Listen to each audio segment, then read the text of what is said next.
MDH chana masala.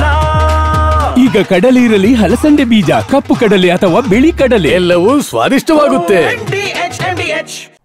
ಇನ್ನು ಚಿತ್ರ ಬಿಡುಗಡೆ ಬಹುತೇಕ ಡೌಟು ಅನ್ನೋ ರೀತಿಯಲ್ಲಿ ಮಾತಾಡಿದ್ದಾರೆ ಸಾರಾ ಗೋವಿಂದು. ಯಾಕಂದರೆ ಈ ಮನುಷ್ಯ ಕ್ಷಮೆ ಕೇಳಿದಿಲ್ಲ, ನಾವಂತೂ ಅವಕಾಶ ಕೊಡಲ್ಲ. ಹೀಗಾಗಿ ಸಿನಿಮಾ ಬಿಡುಗಡೆನೇ ಡೌಟು. ಇದು ಸಾರಾ ಗೋವಿಂದು ಅವರ ಮಾತು.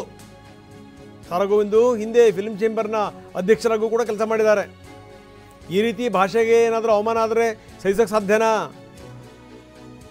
ಹೀಗಾಗಿ ಚಿತ್ರ ಬಿಡುಗಡೆ ಮಾಡೋಕ್ಕೆ ಅವಕಾಶ ಕೊಡಲ್ಲ. ಇನ್ನು ಕ್ಷಮೆ ಕೇಳಿ ಅಂತ ತಮಿಳಿಗರೂ ಕೂಡ ಒತ್ತಡ ಹಾಕ್ತಾ ಇದ್ದಾರೆ. ಹೀಗಾಗಿ ಈ ಮನುಷ್ಯ ಕ್ಷಮೆ ಕೇಳಲ್ಲ ಅಂತ ಅನಿಸುತ್ತೆ. ನಾವಂತೂ ಯಾವುದೇ ಕಾರಣಕ್ಕೂ ಸಿನಿಮಾ ಬಿಡುಗಡೆಗೆ ಒಪ್ಪಲ್ಲ. ಹೀಗಾಗಿ ಸಿನಿಮಾ ಬಿಡುಗಡೆನೇ ಡೌಟು ಅಂತಾರೆ ಸಾರಾ ಗೋವಿಂದು. ಯಾವುದೇ ಕಲಾವಿದ ಯಾವುದೇ ಒಂದು ರಾಜ್ಯಕ್ಕೆ ಹೋಗಿ ಪ್ರಚಾರಕ್ಕೆ ಹೋಗೋದು ತಪ್ಪಿಲ್ಲ, ಹೋಗಲಿ. ಹೋದಾಗ ಅವ್ರದ್ದು ಏನಿದೆಯೋ ಅದನ್ನು ಮಾತಾಡ್ಕೊಂಡು ಬರಬೇಕು.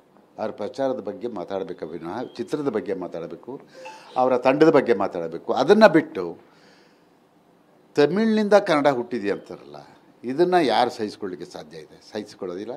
ಯಾವುದೇ ಕಾರಣದಲ್ಲೂ ಕಮಲ್ ಹಾಸನ್ ಪಿಕ್ಚರ್ನ ಕರ್ನಾಟಕದಲ್ಲಿ ಕ್ಷಮೆ ಕೇಳದೇ ಇದ್ದರೆ ಬಿಡುಗಡೆ ಮಾಡೋದಕ್ಕೆ ಅವಕಾಶ ಕೊಡೋದಿಲ್ಲ. ಕನ್ನಡ ಪರ ಹೋರಾಟಗಾರರು ಕ್ಷಮೆ ಕೇಳಿದ್ರೆ ಕ್ಷಮಿಸ್ತೀವಿ ಅನ್ನೋ ಒಂದು ಮಾತನ್ನು ಇವಾಗಲೇ ಹೇಳಿದ್ದಾರೆ. ಯಾಕೆಂದರೆ ನಾವು ಕನ್ನಡಿಗರು ವಿಶಾಲ ಹೃದಯವನ್ನು ಹೊಂದಂಥವ್ರು.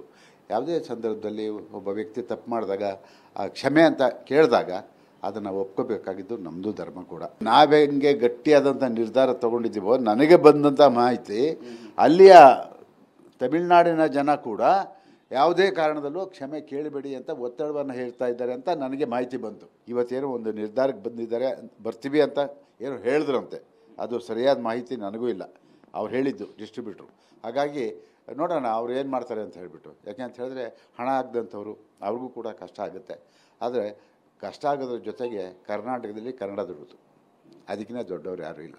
ಈಗ ಕನ್ನಡಕ್ಕೆ ಅವಮಾನ ಆಗಿರೋದ್ರಿಂದ ಎಲ್ಲರೂ ಸಹಿಸ್ಕೋಬೇಕಾಗುತ್ತಿದೆ. ಇದು ಫಿಲ್ಮ್ ಚೇಂಬರ್ ಮಾಜಿ ಅಧ್ಯಕ್ಷರ ಮಾತು, ಸಾರಾ ಗೋವಿಂದ್ ಅವ್ರ ಮಾತು. ಹಾಲಿ ಅಧ್ಯಕ್ಷರು ಏನು ಹೇಳ್ತಾರೆ ಬನ್ನಿ ನೋಡೋಣ. ಅವ್ರದ್ದೇ ಆದ ಒಂದು ಕೆಲವು ನಿಲುವುಗಳಿದೆ. ಗಟ್ಟಿಯಾಗಿ ಹೇಳ್ತಾ ಇದ್ದಾರೆ, ಪದೇ ಪದೇ ಹೇಳಿದ್ದಾರೆ, ನಾನು ಯಾವುದೇ ರೀತಿ ತಪ್ಪು ಮಾಡಿಲ್ಲ, ನಾನು ಕ್ಷಮೆ ಕೇಳೋದಿಲ್ಲ ಅಂತ ಹೇಳ್ತಾ ಇದ್ದಾರೆ. ಹಾಗಾಗಿರೋದ್ರಿಂದ ನಾವು ಯಾವುದೇ ರೀತಿ ಅವರು ಕ್ಷಮೆಪಣೆ ಕೇಳದೇ ಇದ್ದರೆ ಇಲ್ಲಿ ರಿಲೀಸ್ ಅನ್ನೋ ಮಾತೇ ಇರೋದಿಲ್ಲ. ನಮ್ಮ ಇಂಡಸ್ಟ್ರಿ ಅಲ್ಲ ಸರ್, ಇವತ್ತಿನ ದಿನ ಎಲ್ಲ political leaders, all party leaders and ನಮ್ಮ ಕನ್ನಡದ ಒಕ್ಕೂಟ, ಇದು ಕನ್ನಡ ಪರ ಸಂಘಟನೆಗಳು ಎಲ್ಲ ಖಂಡಿಸ್ತಾ ಇದ್ದೇವೆ. ಇಂಥ ಟೈಮಲ್ಲಿ ನಮ್ಮ ಕನ್ನಡ ಜನತೆ ಸುಮ್ಗೆ ಇರ್ತಾರೆ ಸರ್. ನಾವು ಏನಾರು ಮಾಡಿದಾಗ ಭಾಷೆ ಸಮಸ್ಯೆ ಆಗಿರೋದು ಅಲ್ವಾ?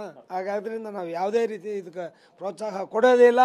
ಆಲ್ರೆಡಿ ನಮ್ಮ ಥಿಯೇಟ್ರ್ ಓನರ್ಸ್ ಆಗ್ಬೋದು, ನಮ್ಮ ವಿತರಕರಾಗ್ಬೋದು, ಯಾವುದೇ ರೀತಿ ಇಲ್ಲಿಗೆ ತರೋದು ಇಲ್ಲ, ನಾವು ಮಾಡೋದಿಲ್ಲ ಅಂತೇಳಿ ಬೇರೆ ಬೇರೆ ಸಿನಿಮಾಗಳು ಹಾಕ್ಕೊಂಡಿದ್ದಾರೆ ಸರ್. ಈಗ ಅವರು ಪೊಲಿಟಿಕಲ್ ಆಗಿ ಎಲ್ಲೋ ಒಂದು ಇರೋದ್ರಿಂದ ಅವರು ಕ್ಷಮೆ ಕೇಳಿದರೆ ಯಾವ ರೀತಿ ನಮ್ಗೆ ಆ ಸ್ಟೇಟಲ್ಲಿ ಆಗುತ್ತೆ ಅನ್ನೋದು ಅವರು ಯೋಚನೆ ಮಾಡ್ತಾ ಇರ್ಬೋದು. ಕೇಳಲ್ಲ. ಕೇಳಿದ್ರು ನಾವು ಏಕಾಏಕಿ ನಾವು ಸ್ಕ್ರೀನ್ ಮಾಡಲ್ಲ ಸರ್. ನಮ್ಮಲ್ಲಿ ಏನೇನು ಇವತ್ತಿನ ದಿನ ದೂರುಗಳು ಕೊಟ್ಟಿದ್ದಾರೋ, ಏನೇನು ಗಲಾಟೆ ಮಾಡ್ತಾಯಿದ್ದಾರೋ ಎಲ್ಲರ ಜೊತೆಗೆ ನಾವು ಚರ್ಚೆ ಮಾಡಿ ಮಾಡಬೇಕಾ ಬೇಡವಾ, ಇದು ಒಂದು ಭಾಷೆ ವಿಷಯ ಆಗಿರೋದು. ಅದರಿಂದ ನಾವು ಯಾಕೆ ಮಾಮೂಲಾಗಿ ಇಂಡಸ್ಟ್ರಿಯಲ್ಲಿ ಏನೋ ಒಂದು ಸಿನಿಮಾ ಬ್ಯಾನ್ ಮಾಡ್ತೀವಿ, ಇನ್ನೊಂದು ಮಾಡ್ತೀವಿ, ಆ ಥರ ಇಲ್ಲ.